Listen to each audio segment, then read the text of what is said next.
नमस्कार दोस्तों, डिजिटल गुरुकुल में मैं श्रीकांत आप लोग सबका एक बार फिर से स्वागत करता हूं। मोस्ट इंपॉर्टेंट जीके जीएस के सेशन में आपका फिर से स्वागत है। इस सेशन में हम लोग वर्ष 2021 के कुछ अति महत्वपूर्ण प्रश्नों को कवर करने की कोशिश करेंगे। सभी प्रश्न अति महत्वपूर्ण और सिलेक्टेड है, ध्यान रखिए, इसलिए एक भी प्रश्न मिस मत करिए। आपके आने वाले एग्जाम के लिए सभी प्रश्न मोस्ट इंपॉर्टेंट है। देने करते हुए सेशन की शुरुआत करते हैं।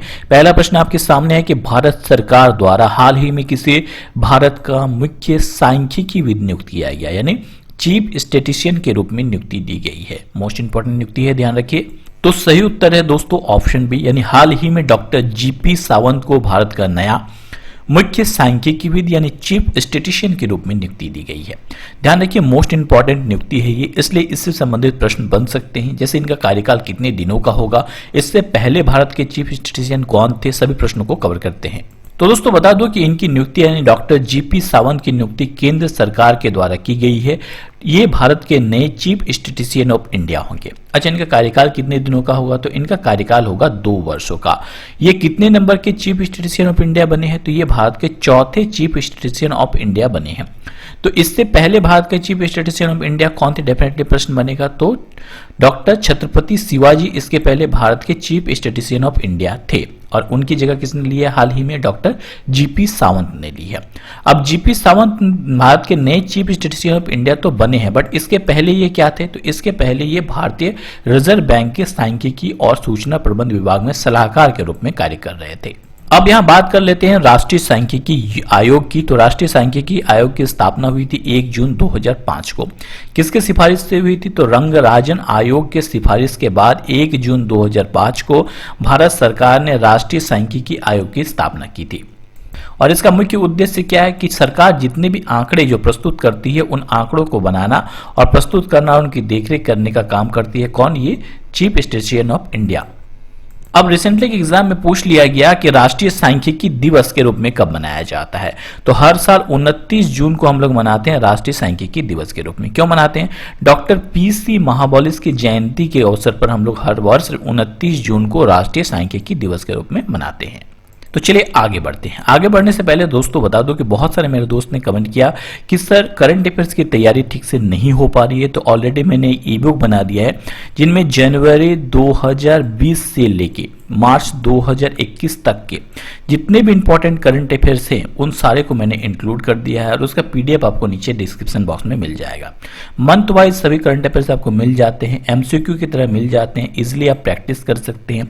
लास्ट 6 मंथ से आप लोग प्रैक्टिस कर सकते हैं, फिर लास्ट 8 मंथ कीजिए, फिर 1 ईयर कीजिए, इस तरह से अपनी प्रैक्टिस को आगे बढ़ाइए। इंग्लिश और हिंदी दोनों ही वर्जन में आपको ये पीडीएफ मिल जाते हैं एक साथ, सो आपके लिए बहुत ही फायदेमंद होगा, आप चाहे तो डाउनलोड कर सकते हैं। अगला महत्वपूर्ण प्रश्न है कि हाल ही में अंतर्राष्ट्रीय क्रिकेट यानी इंटरनेशनल क्रिकेट में 10,000 रन बनाने वाली पहली भारतीय महिला क्रिकेटर कौन बन गई है, यानी first women cricketer to score 10,000 run in international cricket. तो सही उत्तर है ऑप्शन बी, यानी मिताली राज। मिताली राज पहली ऐसी क्रिकेटर बन गई, यानी पहली भारतीय महिला क्रिकेटर बन गई है जिन्होंने अंतर्राष्ट्रीय क्रिकेट यानी इंटरनेशनल क्रिकेट में 10,000 रन बनाया है। अब ध्यान दीजिए दोस्तों, मिताली राज की बात की जा रही है, तो मिताली राज पहली भारतीय महिला है इस स्कोर तक पहुंचने वाली, यानी 10,000 अंतर्राष्ट्रीय रन बनाने वाली। और अगर अंतर्राष्ट्रीय क्रिकेटर की बात करें तो दूसरी अंतर्राष्ट्रीय क्रिकेटर है जिन्होंने ये मुकाम हासिल किया है। तो डेफिनेटली आपके मन में एक प्रश्न जनरेट होता होगा कि पहली महिला अंतर्राष्ट्रीय क्रिकेटर कौन थी जिन्होंने 10,000 रन बनाया था। तो आपको बता दूं कि इंग्लैंड की पूर्व क्रिकेटर चार्लेट एडवर्डसन ऐसी पहली महिला क्रिकेटर थी जिन्होंने 10,000 रन बनाया था, और दूसरी महिला बन गई है मिताली राज, और ये मिताली राज पहली भारतीय क्रिकेटर बन गई है ऐसा करने वाली। और इंटरनेशनली अगर बात करें तो ये दूसरी महिला क्रिकेटर है ऐसा करने वाली। अब मिताली राज के बारे में कुछ प्रश्न पूछे जाते हैं, जैसे टेस्ट क्रिकेट में दोहरा शतक बनाने वाली पहली महिला कौन थी, तो वो थी मिताली राज। ध्यान रखिए, जून 2018 में मिताली राज T20 अंतर्राष्ट्रीय में 2,000 रन बनाने वाली पहली भारतीय बल्लेबाज बन गई थी। मिताली राज एकमात्र महिला है जिन्होंने अंतर्राष्ट्रीय क्रिकेट में 6,000 रन बनाया है। ध्यान रखिए, ये हमारे लिए बहुत गौरव की बात है कि मिताली राज भारतीय क्रिकेटर ऐसी है हमारे लिए। ये कहाँ की है? ये जोधपुर राजस्थान की है। ध्यान रखिए 2003 में इन्हें अर्जुन अवार्ड मिला है, 2015 में इन्हें पद्मश्री से सम्मानित किया जा चुका है और इंटरनेशनल क्रिकेट में 20 साल पूरे करने वाली पहली भारतीय क्रिकेटर भी बन गई है। ये बहुत इंपॉर्टेंट है, ध्यान रखिए एग्जाम पॉइंट ऑफ व्यू से। अगला जो प्रश्न है कि हाल ही में इंडियन बैंक के कार्यकारी निर्देशक यानी एग्जीक्यूटिव डायरेक्टर के रूप में किसे चुना गया, यानी इंडियन बैंक के नए एमडी कौन बन गए हैं? मोस्ट इंपॉर्टेंट है, ध्यान रखिए। तो हाल ही में इमरान अमीन सिद्दीकी को इंडियन बैंक का नया कार्यकारी निर्देशक नियुक्त किया गया है। मोस्ट इंपॉर्टेंट नियुक्ति है, किस बैंक का? तो इंडियन बैंक की। बात करेंगे इंडियन बैंक और उनसे जुड़े तमाम प्रश्नों के बारे में, बट एक प्रश्न आपसे अगर पूछता हूं मैं कि मार्च 2021 में भारत में कितने पब्लिक सेक्टर बैंक हैं, तो क्या आपको पता है कितने पब्लिक सेक्टर बैंक है? तो दोस्तों मार्च 2021 में कुल 12 पब्लिक सेक्टर बैंक्स भारत में बचे हैं, ध्यान रखिए। टोटल बैंक्स की अगर बात करें तो भारत में 34 बैंक है, जिनमें 12 पब्लिक सेक्टर बैंक है और 22 जो है वो प्राइवेट बैंक है वर्तमान में। रिसेंटली हुई मर्जिंग की अगर बात करें तो हाल ही में इलाहाबाद बैंक की मर्जिंग हो गई थी इंडियन बैंक के साथ, ध्यान रखिए। बात करते हैं इंडियन बैंक की, तो इंडियन बैंक के सीईओ हैं पद्मजा चंद्रू, हेडक्वार्टर चेन्नई में है। इसका फाउंडेशन हुआ था 1907 को। इसका टैगलाइन है यू ओन बैंक, ध्यान रखिए। और ये भारत का 7वां लार्जेस्ट बैंक है और हाल ही में इंडियन बैंक जो है इलाहाबाद बैंक के साथ मर्जिंग हुई थी इनकी। अब यहां पे ऑप्शन में 3 और नाम है, ये तीनों कौन है? विश्ववीर आहूजा, जेके सिवान, मातम वेंकट राव। फटाफट बताइए मुझे, मोस्ट इंपॉर्टेंट नियुक्ति है ये तीनों भी। तो ध्यान रखिए दोस्तों, इमरान अमीन को इंडियन बैंक का एग्जीक्यूटिव डायरेक्टर बनाया गया, विश्ववीर आहूजा को हाल ही में आरबीएल बैंक का नया सीईओ बनाया गया, जेके सिवन को धनलक्ष्मी बैंक का एमडी सीईओ बनाया गया, मातम वेंकट राव को सेंट्रल बैंक ऑफ इंडिया का एमडी सीईओ बनाया गया। तो ये सारे ही मोस्ट इंपॉर्टेंट नियुक्तियां हैं। अगला जो प्रश्न है कि भारत का सबसे बड़ा फ्लोटिंग सोलर पावर प्लांट कहां बनाया जा रहा है? तो सही उत्तर है, ये बनाया जा रहा है तेलंगाना में। ये फ्लोटिंग सोलर पावर प्लांट है, यानी कि पानी के ऊपर फ्लोट करता हुआ सोलर पावर प्लांट बनाया जा रहा है। इसकी कैपेसिटी की अगर बात करें तो 100 गीगावाट इसकी कैपेसिटी है और तेलंगाना के रामगुंडम में बनाया जा रहा है। किनके द्वारा? एनटीपीसी के द्वारा बनाया जा रहा है। अब बहुत सारे मेरे दोस्तों को ये कंफ्यूजन होगा कि सर कुछ दिन पहले हम लोगों ने पढ़ा था कि रीवा मध्य प्रदेश में भारत का सबसे बड़ा सोलर पावर प्लांट बनाया जा रहा है तैरता हुआ ओंकारेश्वर बांध के ऊपर। तो ध्यान रखिए दोस्तों, वो जो पावर प्लांट था वो 600 मेगावाट का था और ये जो पावर प्लांट बनाया जा रहा है तेलंगाना में तो ये 100 गीगावाट का है। तो ये एक्चुअली में सबसे बड़ा पावर प्लांट अभी हाल ही में बनाया जा रहा है। ध्यान रखिए किसके द्वारा बनाया जा रहा है? एनटीपीसी के द्वारा। एनटीपीसी एक महारत्न कंपनी है। 7 नवंबर 1975 को इसका फाउंडेशन हुआ था, ध्यान रखिए। हेडक्वार्टर नई दिल्ली में है।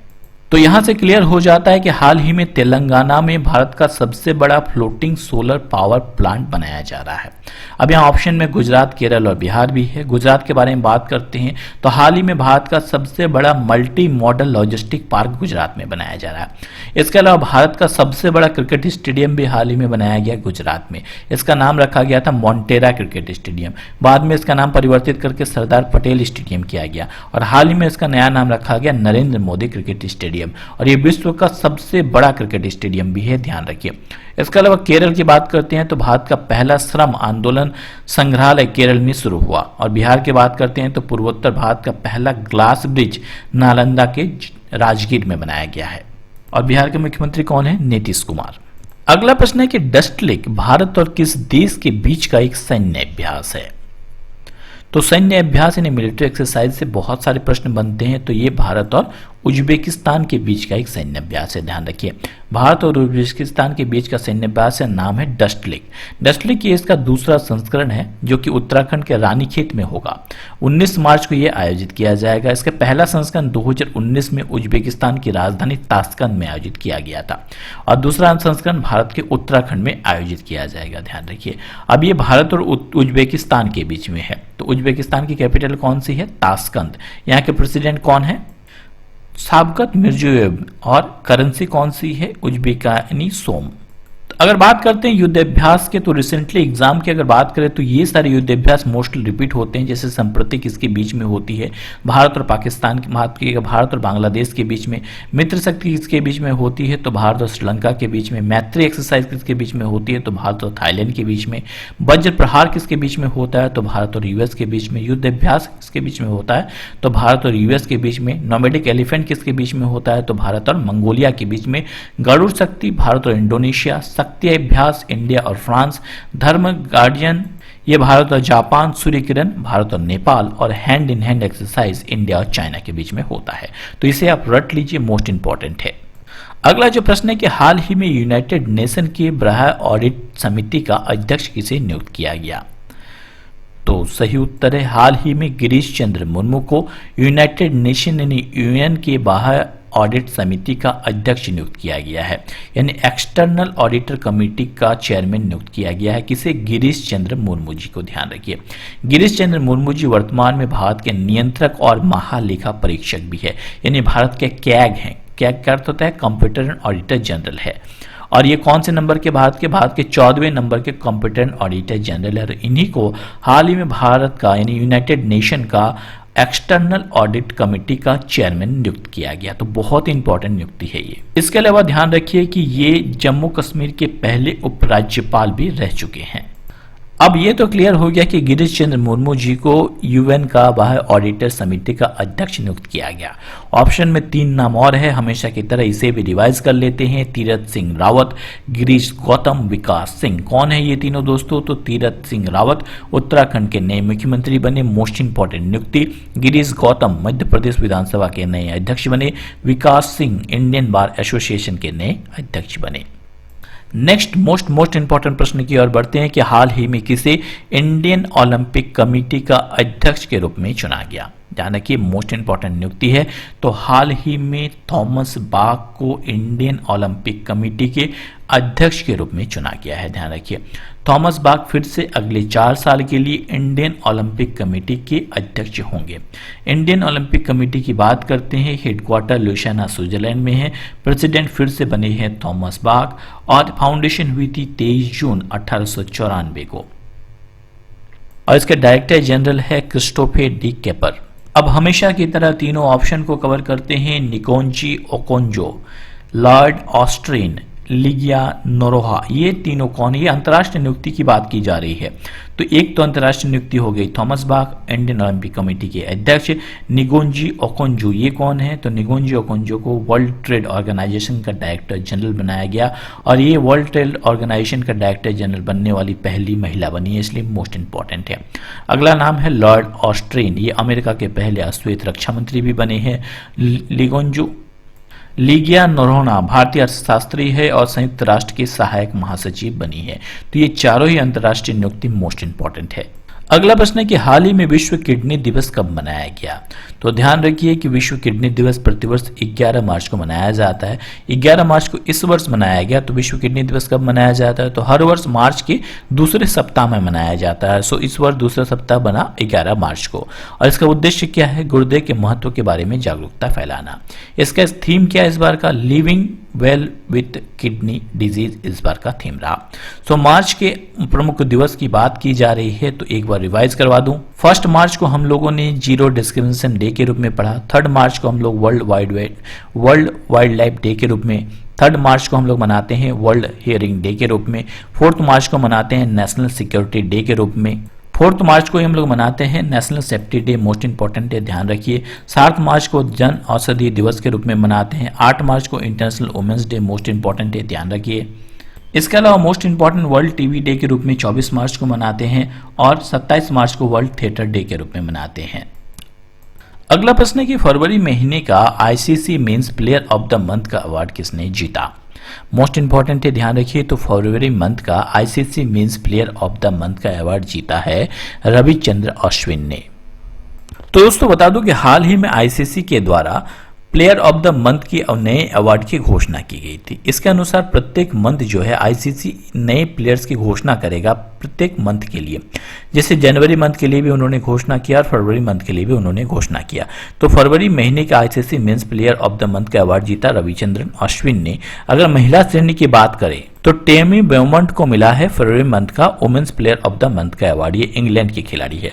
अब डेफिनेटली प्रश्न बनेगा कि सर जनवरी मंथ में किसने जीता था, तो जनवरी मंथ का ICC men's player of the month जीता था ऋषभ पंत ने, और ICC women's player of the month जीता था किसने, शबनम इस्माइल ने। ये कहाँ के खिलाड़ी है, ये साउथ अफ्रीका के खिलाड़ी हैं। तो अभी तक जनवरी और फरवरी मंथ की घोषणा हो चुके हैं, सो ये नाम इंपॉर्टेंट है। अब इस अवार्ड की घोषणा किसके द्वारा की जाती है, आईसीसी के द्वारा की जाती है।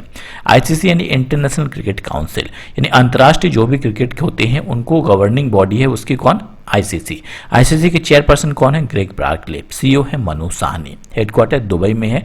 फाउंडेशन हुई थी 15 जून 1909 को। अगला प्रश्न है कि हाल ही में भारतीय नौसेना ने तीसरी स्कॉर्पियन पनडुब्बी को शामिल किया, उसका नाम क्या है। ध्यान रखिए, तीसरी स्कॉर्पियन पनडुब्बी को शामिल किया, उसका नाम बताना है। तो तीसरी स्कॉर्पियन पनडुब्बी का नाम है आईएनएस करंज। ध्यान रखिए, इसे किस में शामिल किया गया, इसे भारतीय नौसेना में शामिल किया गया। आपको बता दूं कि हाल ही में तीसरी नौसेना में शामिल किया गया प्रोजेक्ट P75 के तहत आईएनएस करंज को शामिल किया गया। तो हम लोग कह रहे हैं कि तीसरी पनडुब्बी है ये भारतीय नौसेना की। तो पहली और दूसरी कौन थी, तो पहली पनडुब्बी आईएनएस कलवरी थी जिसे 2017 में शामिल किया गया था। दूसरी थी आईएनएस खंडेरी जिसे 2019 में भारतीय नौसेना में शामिल किया गया था। अब भारतीय नौसेना की बात हो रही है, अब नौसेना की, तो हमारे नौसेना अध्यक्ष कौन है, करमबीर सिंह। ये कितने नंबर के नौसेना अध्यक्ष है, तो ये भारत के 24वें नंबर के नौसेना अध्यक्ष हैं। ध्यान रखिए, भारत के पहले नौसेना अध्यक्ष कौन थे, तो GTS हाल भारत के पहले नौसेना अध्यक्ष थे। अगला प्रश्न है कि भारत की पहली महिला शतरंज ग्रैंड मास्टर कौन बनी है। पहली महिला शतरंज ग्रैंड मास्टर की बात हो रही है, तो सही उत्तर है एस विजयलक्ष्मी भारत की पहली महिला शतरंज ग्रैंड मास्टर बनी है। यह शतरंज की बात हो रही है, तो अगर पूछा जाए कि भारत के पहले शतरंज ग्रैंड मास्टर कौन थे, तो विश्वनाथ आनंद थे। और वर्ष 2000 में भारत की पहली शतरंज ग्रैंड मास्टर बनी थी कौन, ध्यान रखिए एस विजयलक्ष्मी बनी थी। अभी भारत में कितने ग्रैंड मास्टर हो चुके हैं, टोटल 67 ग्रैंड मास्टर हो चुके हैं शतरंज के। और हाल ही में गोवा के 14 वर्षीय लियोनेल मेंडोनका भारत के 67 नंबर के शतरंज ग्रैंड मास्टर बने। 66 नंबर के तमिलनाडु के आकाश बने, जी आकाश, और 65 नंबर के थे 13 साल के रौनक साधवानी। तो 65 ईयर्स के हो गए। तो अगर आपसे पूछा जाए 65 ग्रैंड मास्टर भारत का कौन है, तो रौनक साधवानी 13 वर्षीय हैं। इसके अलावा 66 नंबर के कौन है, ध्यान रखिए, तो जी आकाश है तमिलनाडु के। और 67 नंबर के कौन है, मोस्ट इंपॉर्टेंट 14 वर्षीय लियोनेल मेंडोनका गोवा के हैं। और भारत के पहले थे विश्वनाथ आनंद। अच्छा, इनके बारे में एक प्रश्न पूछा जाता है विश्वनाथ आनंद के बारे में कि भारत में राजीव गांधी खेल रत्न पुरस्कार दिया जाता है, तो पहले प्राप्तकर्ता कौन थे, यानी सबसे पहले भारत में राजीव गांधी खेल रत्न पुरस्कार किनको दिया गया था। तो ध्यान रखिए, विश्वनाथ आनंद को ही दिया गया था 1991 में। क्लियर हो गया। राजीव गांधी खेल रत्न पुरस्कार पाने वाले पहले खिलाड़ी कौन थे, विश्वनाथ आनंद 1991। अगला प्रश्न है कि हाल ही में नासा के कार्यवाहक प्रमुख यानी चीफ एक्टिंग ऑफिसर कौन बने हैं। ध्यान रखिए, बहुत इंपॉर्टेंट है नासा। तो हाल ही में भव्या लाल को नासा का कार्यवाहक प्रमुख यानी एक्टिंग चीफ के रूप में नियुक्ति दी गई है। अब भव्या लाल के बारे में बात होती है। भव्या लाल भारतीय मूल के हैं, इसलिए मोस्ट इंपॉर्टेंट है। और नासा के बारे में बात होती है, तो नासा क्या है, अमेरिका की स्पेस एजेंसी है। नासा का फुल फॉर्म है national aeronautics and space administration. Headquarter कहाँ पे है, यूएस में है। और 1 अक्टूबर 1958 को इसका फाउंडेशन हुआ था। अभी इसका एडमिनिस्ट्रेटर कौन है, स्टीव जैकब। अगला प्रश्न है कि हाल ही में इसरो के साथ किसने मिलकर निसार नामक अभियान को संचालित कर रहे हैं, यानी इसरो किसके साथ मिलकर निसार अभियान संचालित कर रहा है, आपको बताना है। तो भारत के साथ इसरो जो है नासा के साथ मिलकर एक संचार अभियान बना रहा है जिसका नाम है निसार। ध्यान रखिए, तो भारत की स्पेस एजेंसी कौन सी है, इसरो है, और अमेरिका की स्पेस एजेंसी है नासा। ये दोनों मिलकर एक अभियान चला रही है जिसका नाम है निसार। अब निसार है क्या, बात करते हैं। निसार जो है एक उपग्रह है, एक निगरानी उपग्रह है। इनसे क्या होगा कि पृथ्वी की तस्वीर खींची जाएगी, साफ तस्वीर खींची जाएगी। अब इसे बनाया किसके द्वारा दिया जा रहा है, भारत की स्पेस एजेंसी इसरो और नासा, अमेरिका की स्पेस एजेंसी नासा, इन दोनों को मिलाकर बनाया जा रहा है। इसके अलावा ध्यान रखिए कि ये अभी तक का सबसे महंगा सैटेलाइट होगा।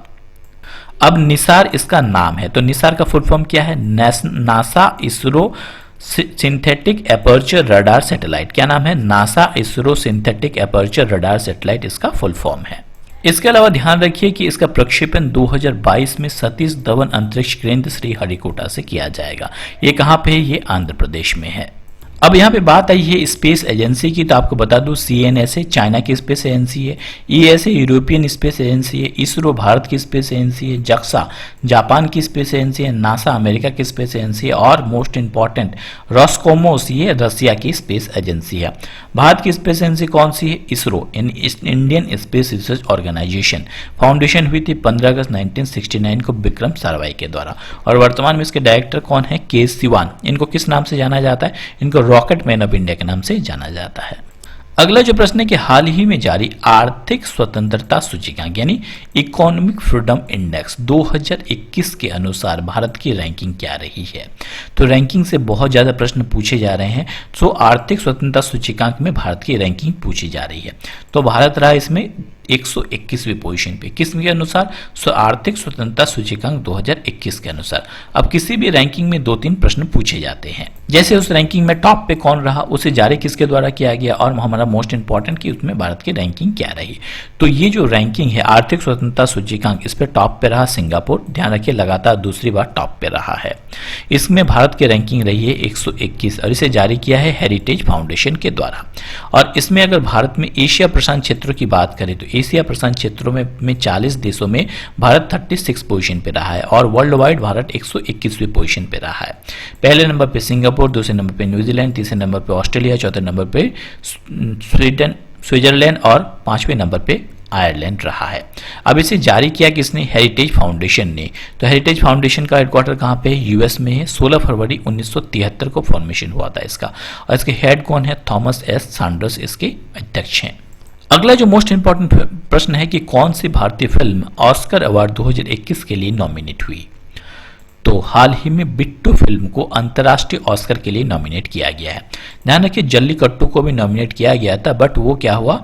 बाहर हो गए इस नॉमिनेशन के से। तो इस नॉमिनेशन में अभी बिट्टू फिल्म जो है इसमें एकता कपूर, ताहिर कश्यप और गुनीत मेगा की फिल्म है ये बिट्टू। यह ऑस्कर 2021 में इसमें एंट्री मिली है। इस बार का ऑस्कर कितने नंबर का है? 93 नंबर का ऑस्कर है। ध्यान रखिए। अब ऑस्कर की बात आई है तो टॉप 10 ये है, इनके साथ इनका कंपटीशन है। तो ऑस्कर की बात करते हैं, फिल्म जगत का सबसे बड़ा अवार्ड है। 2021 में ऑस्कर का 93 नंबर का संस्करण होगा। पहला जो हुआ था 16 मई 1929 में पहला ऑस्कर अवार्ड दिया गया था। ये किसके द्वारा दिया जाता है? Academy of motion picture arts and sciences के द्वारा दिया जाता है। अभी तक 2020 में दिया गया था 92 नंबर का ऑस्कर अवार्ड। तो 2020 में किसे दिया गया था? मोस्ट याद रखिए मोस्ट इंपॉर्टेंट है अभी तक का, जब तक 2021 का नहीं दिया जाता है। तो 2020 में बेस्ट फिल्म का अवार्ड मिला था पैरासाइट को, बेस्ट एक्टर का अवार्ड मिला था जोकिन फिनिक्स को उनकी फिल्म जोकर के लिए और बेस्ट एक्ट्रेस का अवार्ड मिला था रेने जेलिवर को उनकी फिल्म जूडी के लिए। अब फिल्म की बात आई है तो एक और प्रश्न पर नजर डालते हैं कि हाल ही में किस बॉलीवुड अभिनेता को प्रतिष्ठित international federation of film icon award 2021 से सम्मानित किया जाएगा की घोषणा की गई। तो सही उत्तर है सदी के महानायक कहे जाने वाले अमिताभ बच्चन को अंतर्राष्ट्रीय international film federation of film icon award 2021 दिया जाएगा। इसकी घोषणा हाल ही में की गई। सदी के महानायक की अगर बात करते हैं, अमिताभ बच्चन ने अपने जीवन में कई अवार्ड जीते हैं। लगभग 240 से ज्यादा अवार्ड वो जीत चुके हैं, जिनमें दादा साहब फाल्के पुरस्कार, 3 राष्ट्रीय फिल्म पुरस्कार और 12 फिल्म फेयर अवार्ड भी शामिल है। अगला जो प्रश्न है कि हाल ही में मध्य प्रदेश के एक दिन के गृह मंत्री किसे बनाया गया, यानी एक दिन का होम मिनिस्टर किसे बनाया गया? तो मीनाक्षी वर्मा को हाल ही में मध्य प्रदेश का एक दिन का होम मिनिस्टर यानी गृह मंत्री बनाया गया है। तो आपको बता दूं दोस्तों कि अंतर्राष्ट्रीय महिला दिवस के मौके पे मध्य प्रदेश के गृह मंत्री नरोत्तम मिश्रा ने एक महिला कांस्टेबल जिनका नाम है मीनाक्षी वर्मा को एक दिन का मध्य प्रदेश का गृह मंत्री बना दिया। अब यहाँ ऑप्शन में 3 नाम और है, एवा मूर्तो, सृष्टि गोस्वामी और आर्या राजेंद्रन। ये तीनों कौन हैं? तो आपको बता दूं एवा मूर्तो ये एक दिन की फिनलैंड की प्रधानमंत्री बनी थी। फिनलैंड की प्रधानमंत्री कौन है? सना मारिन। उन्होंने हाल ही में एवा मूर्तो को एक दिन का फिनलैंड का प्रधानमंत्री बनाया था। सृष्टि गोस्वामी उत्तराखंड में एक दिन की मुख्यमंत्री बनी थी। आर्या राजेंद्रन देश की सबसे युवा मेयर बनी है, ये केरल से है। अगला प्रश्न है कि हाल ही में उत्तराखंड के नए मुख्यमंत्री के रूप में किसे चुना गया, यानी उत्तराखंड के नए चीफ मिनिस्टर कौन बने हैं? तो सही उत्तर है ऑप्शन बी यानी तीरथ सिंह रावत जी को हाल ही में उत्तराखंड का नया मुख्यमंत्री चुना गया है। ध्यान रखिए कि बहुत दिन से राजनीतिक गतिविधियां चल रही थी और त्रिवेंद्र सिंह रावत के इस्तीफे के बाद हाल ही में गढ़वाल के संसदीय क्षेत्र के तीरथ सिंह रावत जी को नया मुख्यमंत्री चुना गया है। उत्तराखंड की अगर बात करें तो इनकी स्थापना हुई थी 9 नवंबर 2000 को। ये उत्तर प्रदेश से अलग होकर उत्तराखंड बना था और उत्तराखंड रिसेंटली चर्चे में रहा है। सो बात करते हैं उत्तराखंड के बारे में। उत्तराखंड के मुख्यमंत्री नए बने हैं तीरथ सिंह रावत जी। यहाँ के गवर्नर है बेबी रानी मौर्य। 9 नवंबर 2000 को फॉर्मेशन हुआ था। 5 लोकसभा सीट, 3 राज्यसभा सीट और 70 विधानसभा सीट है। इसकी राजधानी 2 है, ध्यान रखिए। इसकी समर कैपिटल है गैरसेन और इसकी विंटर कैपिटल पहले से है देहरादून और इसकी नई समर कैपिटल बनी है गैरसेन। सो मोस्ट इंपॉर्टेंट है। अगर नेशनल पार्क की बात करें तो एग्जाम में बहुत बार पूछा जाता है कि राजाजी नेशनल पार्क कहाँ पे या तो जिम कॉर्बेट नेशनल पार्क कहाँ पे। ये सारे हैं उत्तराखंड में। अगर बात करें यहाँ की उत्तराखंड के चीफ जस्टिस की तो हाल ही में राघवेंद्र सिंह चौहान को उत्तराखंड हाईकोर्ट का नया चीफ जस्टिस बनाया गया है। अब देखिए दोस्तों, जब भी किसी स्टेट के बारे में बात आती है उससे रिलेटेड जितने भी फैक्ट हो सकते हैं उसे कवर करने की कोशिश कीजिए। जैसे उत्तराखंड के बारे में बात आई है तो भारत का सबसे बड़ा ग्राउंड बेस्ड ऑप्टिकल टेलीस्कोप कहाँ बनाया जा रहा है? उत्तराखंड में। उत्तराखंड के ऋषिकेश में अंतर्राष्ट्रीय योग महोत्सव मनाया गया। महिलाओं को पति के पैतृक संपत्ति का अधिकार देने वाला देश का पहला राज्य बना उत्तराखंड। और उत्तराखंड में एक दिन के मुख्यमंत्री कौन बनी? हाल ही में सृष्टि गोस्वामी। इसके अलावा भारत का पहला पॉलिनेटर पार्क कहां बना? उत्तराखंड में। और देश का पहला हिम तेंदुआ संरक्षण केंद्र कहां पे बन रहा है? उत्तराखंड में, ध्यान रखिए। और उत्तराखंड के रानीखेत में भारत का पहला वन चिकित्सा केंद्र का उद्घाटन भी हुआ। इसके अलावा उत्तराखंड के एंटी ड्रग कैंपेन के ब्रांड एम्बेसडर कौन है दोस्तों? संजय दत्त। और उत्तराखंड के स्वच्छ भारत अभियान के ब्रांड एम्बेसडर कौन है? अक्षय कुमार। और भारत का सबसे ऊंचा डैम कौन सा है? टिहरी डैम। कहां पे है? उत्तराखंड में। किस नदी पर बना है? तो भागीरथी नदी पर। मोस्ट इंपॉर्टेंट है, ध्यान रखिए।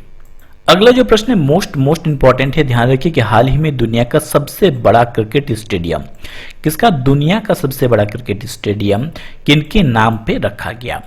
तो सही उत्तर है ऑप्शन ए, हमारे प्रधानमंत्री श्री नरेंद्र मोदी के नाम पे रखा गया। प्रधानमंत्री नरेंद्र मोदी क्रिकेट स्टेडियम रखा गया है। ये दुनिया का सबसे बड़ा क्रिकेट स्टेडियम है, ध्यान रखिए। ये गुजरात के अहमदाबाद में स्थित है और शुरुआत में इसका नाम जो है मोन्टेरा क्रिकेट स्टेडियम था।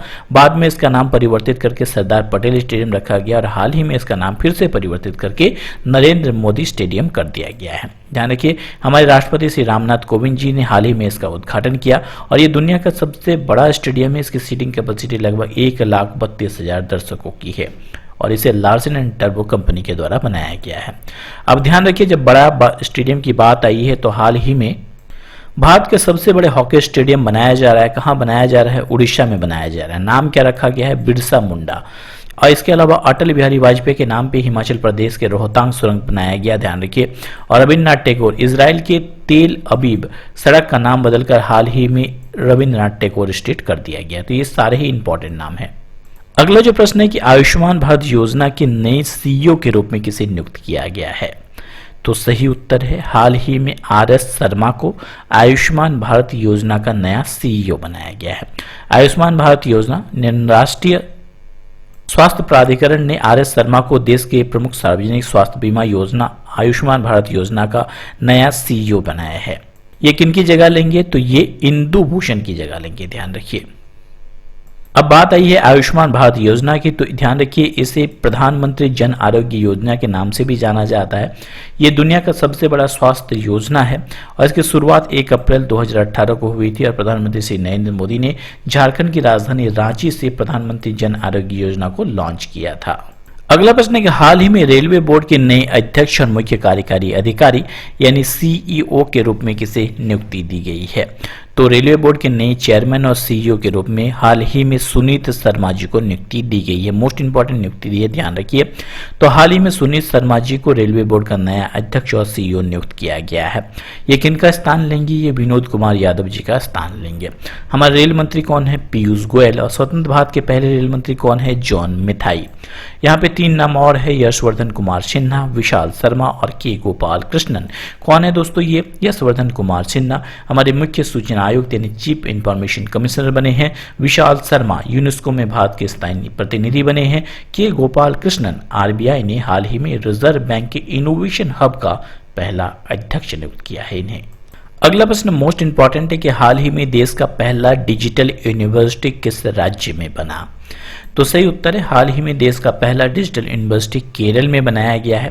पहला डिजिटल यूनिवर्सिटी केरल के तिरुवनंतपुरम में बनाया गया है। और इसके अलावा बता दूं कि इसका उद्घाटन हाल ही में किया गया। इसके अलावा बता दूं कि हाल ही में गुजरात के वडोदरा में देश की पहले रेल यूनिवर्सिटी बनी है। देश की पहले स्पोर्ट्स यूनिवर्सिटी हाल ही में मणिपुर में बनाया गया। और उत्तर प्रदेश के कुशीनगर में देश का पहला ट्रांसजेंडर यूनिवर्सिटी भी बनाया गया। अगला प्रश्न है कि हाल ही में माउंट किलिमंजारो को फतह करने वाली एशिया की सबसे युवा लड़की कौन बन गई है, यानी यंगेस्ट गर्ल कौन बन गई है एशिया की।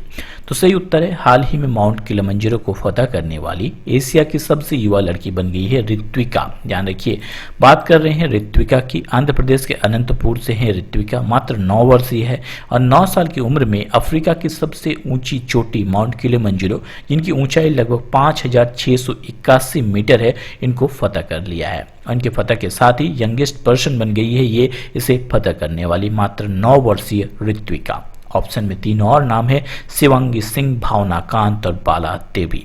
बात करते हैं लेफ्टिनेंट शिवांगी सिंह, राफेल विमान उड़ाने वाली भारत की पहली महिला बनी थी ये। इसके अलावा लेफ्टिनेंट भावना कांत 2021 के रिपब्लिक डे परेड में भाग लेने वाली पहली महिला फाइटर पायलट बनी। बाला देवी यूरोपियन लीग में गोल करने वाली पहली भारतीय महिला फुटबॉलर बनी है ये। अगला प्रश्न है कि हाल ही में बिहार के नए मुख्य सचिव के रूप में किसे नियुक्त किया गया, यानी नए चीफ सेक्रेटरी कौन बने हैं बिहार के। तो अरुण कुमार सिंह बिहार के नए चीफ सेक्रेटरी नियुक्त किए गए हैं। 1985 बैच के बिहार कैडर के IAS अधिकारी हैं ये, और इनको नियुक्ति दी गई है। दीपक कुमार को CM ने अपना प्रधान सचिव नियुक्त किया है। और इसके पहले कौन थे, तो इनके पहले दीपक कुमार थे, और दीपक कुमार का जगह कौन लेंगे, तो अरुण कुमार सिंह जी लेंगे। तो इस प्रकार से अरुण कुमार सिंह बिहार के नए मुख्य सचिव बन गए हैं। ऑप्शन में 3 नाम और है, तरुण बजाज, सीताराम कुंटे और अजय सिंह। तरुण बजाज की बात करते हैं तो आर्थिक मामलों के सचिव हैं, लेकिन अब इनको अतिरिक्त प्रभार दिया गया है राजस्व विभाग के सचिव का। सीताराम कुंटे महाराष्ट्र के मुख्य सचिव नियुक्त किए गए। Ajay Singh boxing federation of India के अध्यक्ष बने। अब यहाँ पे बिहार के बने हैं अरुण कुमार सिंह जी। बात करते हैं बिहार की। रिसेंटली बिहार में विधानसभा चुनाव हुए और 7वीं बार विधानसभा चुनाव के बाद मुख्यमंत्री बने नीतीश कुमार जी। डिप्टी CM है तारकिशोर प्रसाद और रेणु देवी। यहाँ के गवर्नर है फागू चौहान। 1912 में बिहार का फॉर्मेशन हुआ था, ध्यान रखिए। और यहाँ की राजधानी है पटना यहाँ की राजधानी और यहाँ के मुख्य न्यायाधीश है संजय करोल। बात करते हैं बिहार की, तो किस नदी को बिहार का दुख कहा जाता है, तो कोसी नदी को। इसके अलावा भारत का पहला डॉल्फिन रिसर्च सेंटर कहाँ बनाया गया, तो बिहार के पटना में बनाया गया। अगला प्रश्न मोस्ट इंपॉर्टेंट है कि हाल ही में 2021 ऑस्ट्रेलियन ओपन में महिला एकल यानी वुमेन सिंगल का खिताब किसने जीता। तो टेनिस का one of the most important tournament है ये। तो इसमें जीता है किसने, नियोमी ओसाका ने। नियोमी ओसाका ने वर्ष 2021 का ऑस्ट्रेलियन ओपन का महिला एकल का खिताब जीत लिया है। नियोमी ओसाका ने किसको हराया, नियोमी ओसाका ने जेन ब्रेथी को हराया है। इसके अलावा बता दूं कि इनका दूसरा ऑस्ट्रेलियन ओपन है और 2019 में भी इन्होंने ऑस्ट्रेलियन ओपन का खिताब जीता था। ये कहाँ के खिलाड़ी है, तो ये जापान के खिलाड़ी है। अगला प्रश्न है कि हाल ही में इटली के नए प्रधानमंत्री कौन बने हैं। तो सही उत्तर है हाल ही में मारियो द्राघी इटली के नए प्रधानमंत्री बने हैं। यूरोपियन सेंट्रल बैंक के पूर्व प्रमुख हैं मारिया द्राघी और हाल ही में इन्हें इटली का नया प्रधानमंत्री बनाया गया। ध्यान रखिए इटली के बारे में बात आई है, कैपिटल है रोम। और इसके अलावा कई अंतर्राष्ट्रीय नियुक्ति के भी बारे में बात कर लेते हैं। काजा कलास कौन है, मार्सेला रुवेला कौन है और यावेरी मुसेवेनी, ये तीनों कौन है। ध्यान रखिए काजा कलास ये एस्टोनिया की पहली महिला प्रधानमंत्री बनी है। मार्सेला रुबेला पुर्तगाल में फिर से अभी राष्ट्रपति बने। यावेरी मुसेवेनी युगांडा के वर्तमान में राष्ट्रपति बने हैं। और मार्शियो द्राघी ये इटली के नए प्रधानमंत्री बने हैं। अगला प्रश्न है कि हाल ही में भारत का पहला डॉल्फिन रिसर्च सेंटर कहाँ बनाया गया। तो सही उत्तर है ये बनाया जा रहा है बिहार की राजधानी पटना में। बिहार के पटना में जल्दी ही भारत का पहला डॉल्फिन रिसर्च सेंटर बनाया जा रहा है। इसके अलावा मध्य प्रदेश के सांची में देश का पहला बुद्धिस्ट थीम पार्क बनाया जा रहा है। और हैदराबाद के बारे में बात करते हैं, विश्व का सबसे बड़ा मेडिटेशन सेंटर हैदराबाद में बनाया जा रहा है। अगला मोस्ट इंपॉर्टेंट प्रश्न है कि हाल ही में किस नेता ने राज्यसभा में विपक्ष के नेता के रूप में शपथ ग्रहण किया। तो सही उत्तर है राज्यसभा में विपक्ष के नए नेता बने हैं मल्लिकार्जुन खड़गे। इन्होंने किसका स्थान लिया है? इन्होंने गुलाम नबी आजाद का स्थान लिया है। राज्यसभा में सभापति एम वेंकैया नायडू ने मल्लिकार्जुन खड़गे को शपथ ग्रहण करवाया। अब यहाँ ऑप्शन में 3 नाम है, अजय माथुर, एस.एन. सुब्रमण्यम और Vishwavir Ahuja. Ajay Mathur international solar alliance के अगले महानिदेशक बने हैं। एस.एन. सुब्रमण्यम भारत के राष्ट्रीय सुरक्षा परिषद के नए अध्यक्ष। विश्ववीर आहूजा आरबीएल बैंक के एमडी एंड सीईओ बने हैं। अगला जो प्रश्न है कि हाल ही में आईपीएल यानी इंडियन प्रीमियर लीग में सबसे महंगे खिलाड़ी होने का रिकॉर्ड किसने बनाया है? तो हाल ही में आईपीएल के नीलामी में सबसे महंगा खिलाड़ी हुए हैं क्रिस मॉरिस। बात करेंगे क्रिस मॉरिस की। इन्होंने युवराज सिंह का रिकॉर्ड तोड़ा है। क्रिस मॉरिस राजस्थान रॉयल ने खरीदा है इनको 16.25 करोड़ ने। ध्यान रखिए कि क्रिस मॉरिस जो है साउथ अफ्रीका के ऑलराउंडर क्रिकेटर है और इन्होंने युवराज सिंह का 16 करोड़ का रिकॉर्ड तोड़ा है। ध्यान रखिए वर्ष 2021 में आईपीएल का 14वां संस्करण होना है और ये भारत में खेला जाएगा। वर्ष 2020 का आईपीएल जो है यूएई में खेला गया था जिसमें मुंबई इंडियन ने जीत दर्ज की थी। अगला जो प्रश्न है देश का सबसे बड़ा हॉकी स्टेडियम कहाँ बनाया जा रहा है?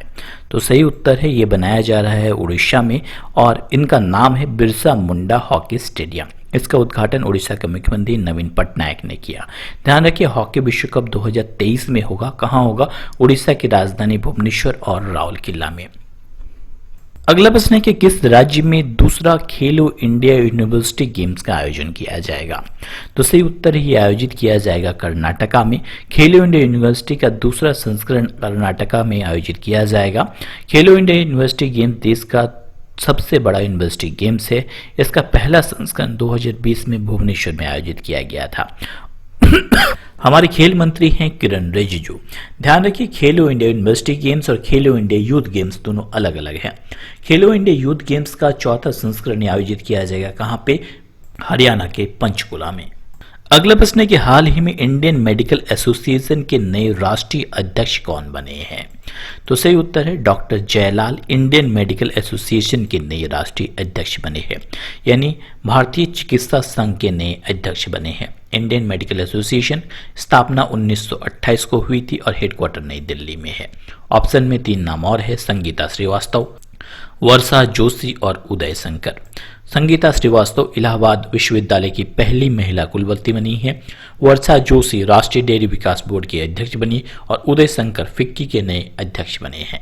अगला प्रश्न है कि हाल ही में सीआईएसएफ के डायरेक्टर जनरल के रूप में किसे नियुक्ति दी गई है?